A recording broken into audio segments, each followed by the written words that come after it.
ความเจริญในธรรมและความผาสุกทางใจจงได้มาบังเกิดมีแก่ท่านสาธุชนคนดีผู้เจริญในศีลในธรรมทุกท่านพร้อมกันนี้ขอยกมือ10 นิ้วกราบอาราธนาเอาคุณพระพุทธเจ้าคุณพระธรรมพระสงฆ์คุณพ่อคุณแม่คุณครูบาอาจารย์ผู้ประสิทธิ์ประสาทวิชาความรู้บุญศีลบุญทานสิ่งศักดิ์สิทธิ์ทั้งหลายอันมีพระสยามเทวาธิราชพระบรมธาตุดอยสุเทพและครูบาเจ้าศรีวิจัยเป็นต้นขอได้โปรดมาอภิบาลปกปักรักษาพระสงฆ์พระเจ้าพระเนนเถนน้อยและท่านผู้รับฟังรายการทุกคนทุกท่านเพื่อปากันมีความสุขกายสุขใจเหมือนกันทุกตนทุกองค์ทุกผู้ทุกคนตลอดกาลนานมาแถมแล้วเนอเสียงก้องเสียงกองเสียงมองต่ำเข้าเสียงตุเจ้าเทศนาธรรมมาเยี่ยมมาใจท่านสาธุชนคนดีทั้งหลายถึงบ้านถึงจองเพื่อเอาธรรมะแบบรากหญ้าแบบธรรมดามาฮือพ่อแม่พี่น้องทั้งหลายฟังก่อนที่จะได้ฟังนี้ขอเชิญชวนมวลพุทธบริษัททั้งหลายไหว้พระเหมือนกับนักมวยไหว้ครู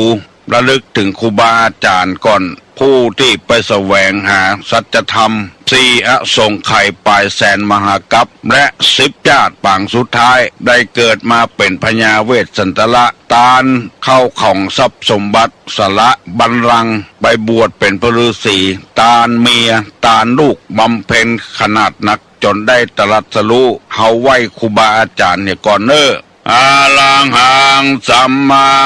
สัมพุทโธภควาพุทธังภวันตังอภิวาเทมิกราบสวากขาโตภควตาธัมโมธัมมังนัมสสามิกราบสุปฏิปันโน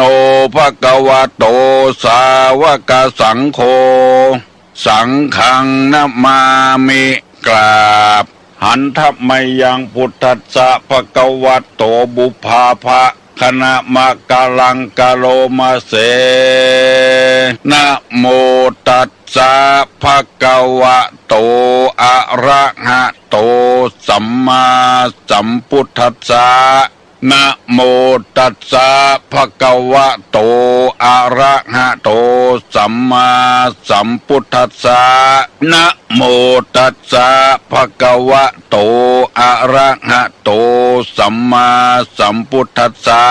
พุทธังสรณังกัจฉามิธัมมังสรณังกัจฉามิ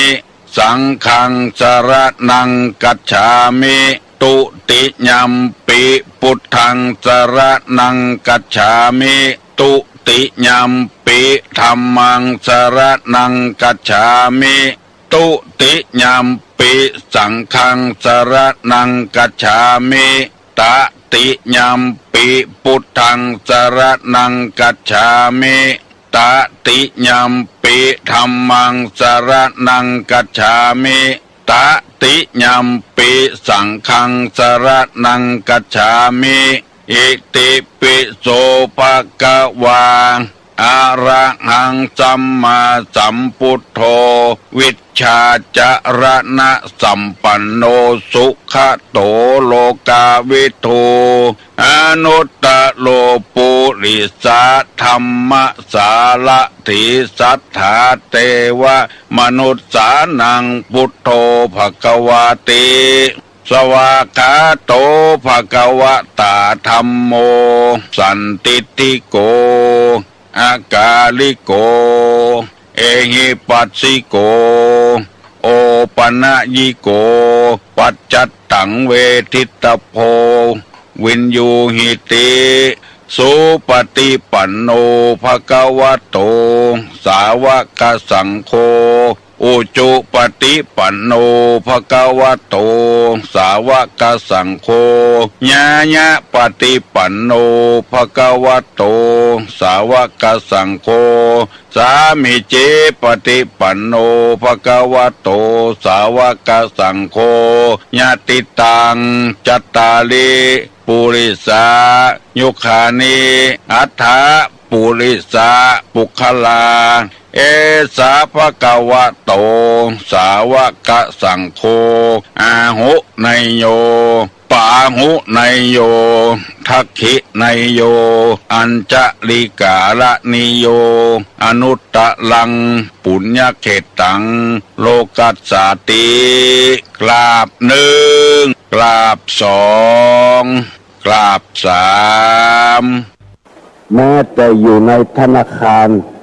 ยังมีขโมยโจรจนไปปล้นไปลักเอาก็ได้ในอเมริกาโคตรเป็นอุโมงค์เข้าไปลักเอาเงินไปในธนาคารเป็นอันตรายกับตัวเองกับชีวิตที่เป็นไปได้แต่ทรัพย์ภายในนี้บ่เป็นอันตรายอย่างกับตัวยิ่งคนใดมีนักเท่าใดจะเป็นคนดีเท่าอันมีทรัพย์สมบัติเท่าอันเพราะฉะนั้นตุลุงจึงได้นำมาเสนอให้พี่น้องทั้งหลายได้ฟังแล้วพากันสะสมทรัพย์สมบัติภายในนักๆพระพุทธเจ้าเป็นจึงแสวงหาเพื่อหาทรัพย์ภายในให้ได้นักๆนี่ขอเชิญพี่เชิญน้องทั้งหลายได้ฟังเถอะและจะได้ความรู้โดยได้ประพฤติปฏิบัติตัวโดยคนส่วนมากที่มีปัญหามาถามตุลงในทางโทรศัพท์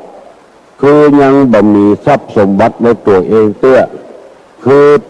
เพิ่นทำอันอย่างนี้เฮายังบ่รู้สึกเตื้อแล้วไปมุ่งอย่างเดียวมุ่งที่ว่าทำให้แก่เพิ่นเพื่อจะเรียกร้องสิทธิขึ้นมาเป็นต้นว่าเฮาได้อยู่เฮาได้กินเป็นวันนี้ได้อยู่จากไผได้กินจากไผแล้วเฮาบ่ได้คำนึงไปคำนึงที่ว่าเฮาได้ให้ทานอันนั้นอันนี้นักหนาป้าป้านแล้วมาเจ็บมาป่วยอย่างเงี้ยทรมานสังขารร่างกายอย่างเงี้ยไปคิดอย่างเดียวคิดแต่จะให้ที่เขาได้มาเขาบ่ได้คำนึงอันนี้พ้องกันว่ายังบ่มีทรัพย์ภายในเตื้อเขาจะต้องคิดเสียก่อนว่าเขาได้อยู่ดีกินดีนี่ได้จากไผได้เป็นคู่เป็นคนนี่มาจากไผได้มีความรู้ความฉลาดมาจากไผเขาบ่ได้คิดแต่ที่ว่าอย่างเดียวแต่น่ะคิดแต่เอาไปให้คนอื่นแล้วหวังผลประโยชน์อย่างนี้เขาได้มีความสุขบานหวานใจมีลูกมีหลานก็ให้อยู่ถ้อยฟังกรรมมีทรัพย์สมบัติอันใดก็ให้มีร่างกายก็ให้ได้มีความสุขเอาไปคิดอย่างเดียวเพราะฉะนั้นตุลุงจึงเอาธรรมะมาประกาศถึงวันและพระคำหนึ่งถึงความทุกข์ความยากพระพุทธเจ้าเป็นสละความทุกข์การบ้านการจองทรัพย์สมบัติภายในราชสมบัตินับว่าพระองค์มีบุญคุณกับคนเป็นตัวอย่างกับคนเป็นอย่างมากวันนี้ตุลุงจะได้นำเอาสุภาษิตคนโบราณเป็นว่าไว้ว่ากินหวอมผอมจ้อข้อกินหวอมผอมจ้อข้อคือกินติ๊กกินตัววันและบะตุ้ยอันนี้เรียกว่ากินหวอมผอมจ้อข้ออยู่ไปตึงวันมันมีเงินมันมีทองเพราะอะไรอย่างอันนี้ว่ากินหวอมผอมจ้อข้ออยู่เป็นวันเร่งวันก็เร่งมีหนี้มีสินนักขึ้นอันนี้หมายความว่าคนอยู่ไปตึงวันเสาะหนี้เสาะสินมาใส่ตัวไปดาวรถเป็นมาแล้วเอารถที่ดาวเป็นมาน่ะมาขี่น่ะเอาไปยืมเงินต่อแถมไปเสียดอกเบี้ยต่อแถมตังบริษัทก็ดีส่งตังยืมเงิน สดก็ดีทรงอันนี้เรียกว่ากินวอมวอมพร้อมเจ้าข้อ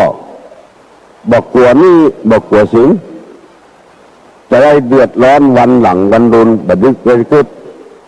ขอให้มีวันนี้ใจวันนี้ในภาษิตพุทธศาสนาว่าอินาทานังอินาทานังทุกขังโลเก8 กรรมเนี่ยการเป็นหนี้เป็นทุกข์ในโลกเพราะว่าเราไปเอาหนี้ไปต่อหนี้แล้วก็เป็นทุกข์เดือดร้อนคือเอาบัจจัยสติปัญญาของเรากล้าไปเอารถมาแล้วจะต้องใจเป็นเดือนแล้วยังบ่พอเอารถไปการันตีเอารถไปจำนำต่อแถมต้องเสี่ยงยืดเปิ้นแถม2 อัน 3 อันเริ่มเดือนก็น้อยบ่พอใจบ่พอใจยืมต่อยืมอันนี้เป็นต้นอันนี้คือผิดหลักที่คนเฒ่าพูดว่ากินวอมพร้อมเจ้าข้อกินแล้วบ่มีสติปัญญาพอฝากกรรมนี้ไว้ให้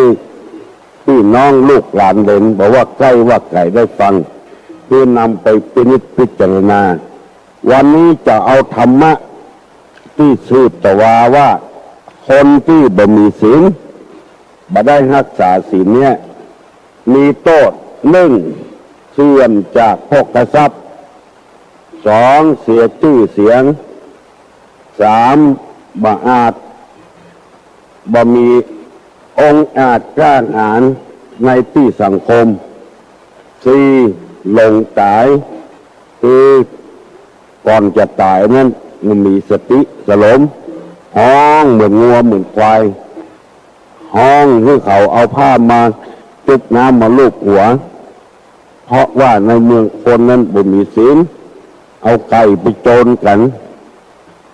เป็นโจรการก็ด่าเปิ้นบางคนกกคอไก่ก็เคยมีอันนี้เรียกว่าหลงตายยังบ่มีสติถ้าตายไปแล้วถึงอบายทุกขติมีนรกเป็นต้นอันนี้เป็นกรรมที่เสนอไปเมื่อตะวาแล้วตังวิเวกเป็นตอบถูกต้องกูข้อวันนี้จะเอากรรมที่ว่าอานิสงส์ผู้มีศีลสมบูรณ์แค่ศีล5นี่บ่ได้นะศีล8ศีล10ศีล227ของที่เจ้า311ข้อของภิกษุณีถ้าไผ่ถือได้อย่างสมบูรณ์นั้นจะมีอานิสงส์1ประสบโภคทรัพย์เป็นอันมากมีเข้าของเงินคำนัก2มีชื่อเสียงฟุ้งกระจรตลอดไป3องค์อาจกล้าหาญบัสทกสถานในการเข้าสังคม4บ่หลงตายคือตายยังมีสติ5ตายไปแล้วเข้าสู่สุคติโลกสวรรค์จำไว้เนอะคนที่มีศีลจะเป็นคนอย่างนี้ประกอบไปด้วยโภคสมบัติเป็นอันมากเรียกว่าประสบโชคทรัพย์สมบัติเป็นอันมาก2มีชื่อเสียงฟุ้งขจร3องค์อาจกล้าหาญบัสทกสถานเมื่อเข้าสังคม4บ่หลงตายคือเมื่อตายอย่างมีสติ5ตายเข้าไปสู่คติโลกสวรรค์ตุลุงจะได้ขอเมตตาเวลาอธิบายให้พี่น้องทั้งหลายฟังเอากันง่ายๆว่าคนที่มีศีลเนี่ยจะมีโภคสมบัติอย่างใดเป็นคนร่ำคนรวยมีเงินมีทอง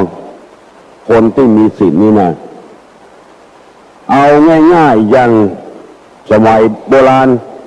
เมื่อเฮายังบ่เกิดกันเตื้อนี่ครูบาศรีวิจัยเป็นลูกของเจ้าให้เจ้านาวันที่ครูบาศรีวิจัยนั้นเกิดงัวควายเข้าแหล่งหมดเมื่อเจ้าก่อนไงมืดฟ้าบดฝนตกฟ้าห้องงัวควายก็นึกว่าค่ำแล้ว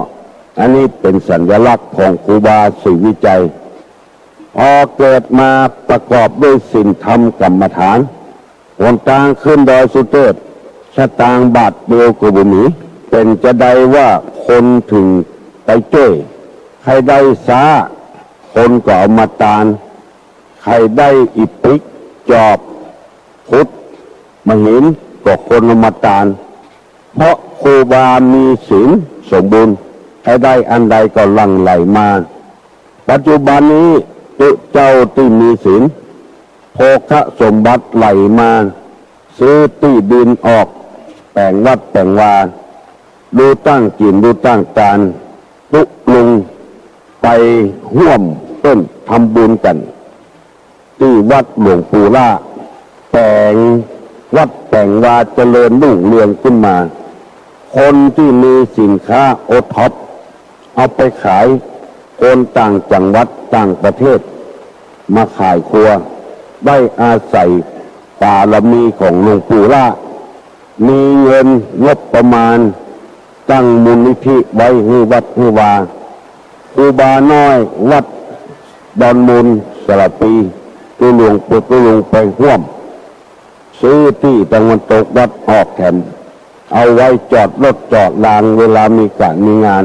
ที่ไปห่วมเพราะว่าครูบาท่านเหล่านี้เป็นคนมีศีลมีธรรมหลวงพ่อท่านเจ้าคุณราชวัดดอยสุเทพบาปเป็นคนที่บาล่ำบาเลยมาก่อนไปอยู่บนดอยสุเทพศึกษาเล่าเรียนจนได้ประโยค7ตอนหลังมาได้เป็นเจ้าวาดบนดอยสุเทพมามีอาชีพอย่างศึกษาเล่าเรียนพระธรรมในปฏิบัติในศีลในธรรมเจ้ามาก็ทำวัดเข้ามาก็ทำวัดแจ้งมาก็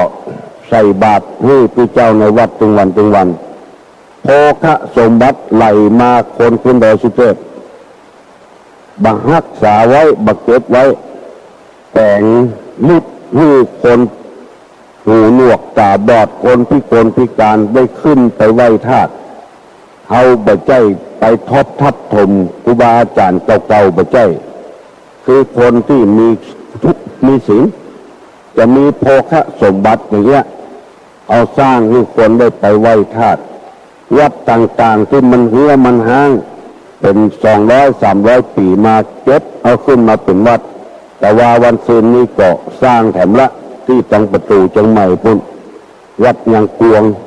อันนี้ก็คือคนที่มีศีลปาคือคนไปไหว้ดอยสุเทพวันวิสาขบูชาพระเจ้าพนาอยู่กับวัดกวาแต่งวัดแต่งวาเจริญรุ่งเรืองอันนี้เรียกว่ามีโภคสมบัติมากขอให้ตั้งใจถือศีลถือธรรมไว้เถอะมันต้องไหลมาคนเดียวมันอันนี้เขาจะหันตัวอย่างอุบาทต่างๆที่เกิดขึ้นมาในจังหวัดเชียงใหม่ในภาคเหนือนี่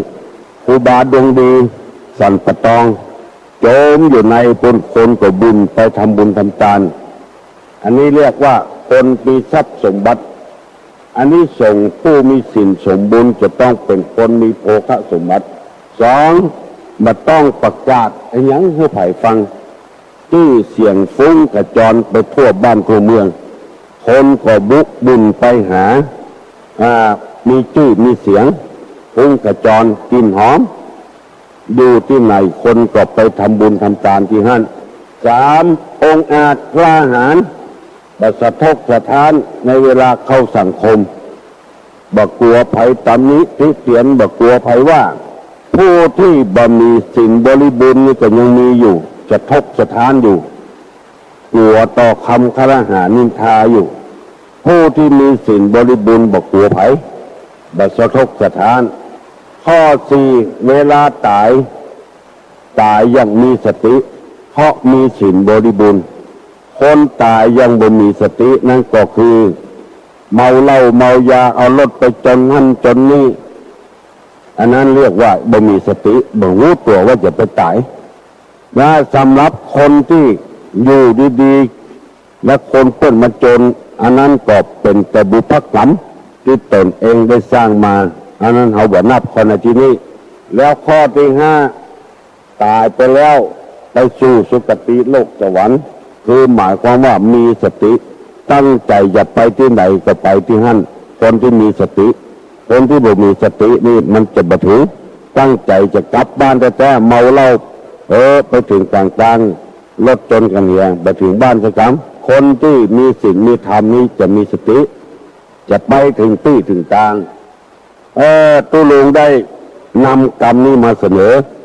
เพื่อพี่น้องทั้งหลายได้รับทราบว่าพระพุทธศาสนา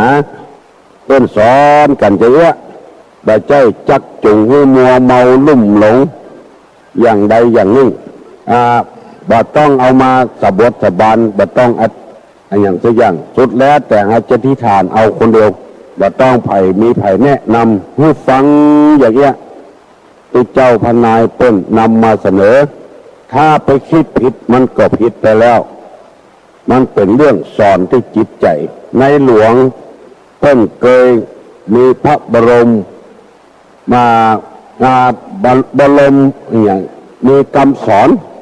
ในวิทยุเป็นว่าคนเฮานี้เริ่มที่ใจยุติที่ใจถ้าใจเริ่มทางที่บดีก็เป็นบาปไปเกินละถ้าใจเริ่มทางที่ดีก็เป็นบุญไปเกินละจึงมีพระบรมโอวาทว่ากระดุมที่ใส่เสื้อใส่ผ้าเนี่ยกระดุมก็บ้านเฮาบัดต้อมกระดุมเม็ดใดธาตุเม็ดแรกที่ติดผิดละเม็ดต่อไปก็ใส่ผิดไปกูเม็ดถ้าเม็ดแรกนี่ใส่ถูกเม็ดต่อไปก็ถูกกูเม็ดอันนี้จะหันได้ชัดเจนว่าใส่บัดต้อมใส่แกนแรกถูกแล้วแกนต่อไปก็ถูกหมดครบ5แกน6แกน10แกนถ้าแกนใดแกนหนึ่งไปปัดไปเหยียดเอาแกนบนไปใส่แกนลุ่มต่อไปก็ลุ่มไปติ๊กจนหมดติ่งเสื้อบัดเต้ากันเสื้อคิดผิดก็ผิดไปแล้วไปกึ่งแล้วอันนี้ตุลงนำมาเสนอให้พี่น้องทั้งหลายได้รับทราบย้ำกันอย่างเงี้ยก็ให้ปากันได้ปฏิบัติตามศีลพ่องถ้ามีศีลแล้วปัญหาต่างๆที่วุ่นวายกัน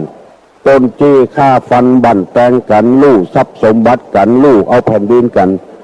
มันจะบ่มีละพ่อเขาจะหูตันว่าแผ่นดินเนี่ยบัดใจพ่อเขาแปลงแม่เขาแปลงมันเกิดมาแต่ก่อนพ่อก่อนแม่เขาแล้วเขาจะไปแย่งไปลักเอาไปยี่หยังไปลู่ไปหยังอยู่บดานี่ม่วนมันจะตายมีศีลมีธรรมเนี่ยมันจะเกิดขึ้นมาบ่ต้องไปหลบไปลี้หมู่นี้เป็นต้นพนมมือขึ้นเน้อตุลุงจะฮือปอนแล้วอายุวัฏโกธนวัฏโกสิริวัฏโกยัสสะวัฏโกปละวัฏโกวันนะวัฏโกสุขวัฏโกโหตุสัพพตาทุกขโลกาพญาเวลาโศกาจันตุจุปัตตวาอเนกาอันตรญาปิวินาสันตุจเตจสาใจญาสิทธิธนังลาพังโสถีพระกัญญังสุขังพลังสิริอายุจวันโนจะโปกังวุฒิจยะสวาสตาวาสาจะอายุจจีวะสิทธิภวันตุเตวุธาปจายโนจตาโลธรรมาวัฏันติอายุวันโนสุขังพลัง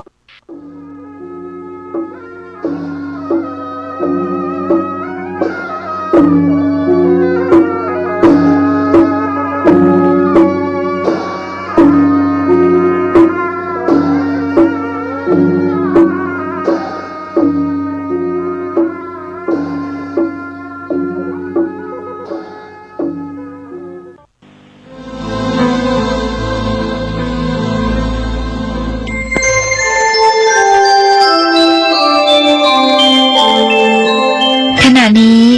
ท่านกำลังฟังสถานีวิทยุกระจายเสียง FM 104.5 เมกะเฮิรตซ์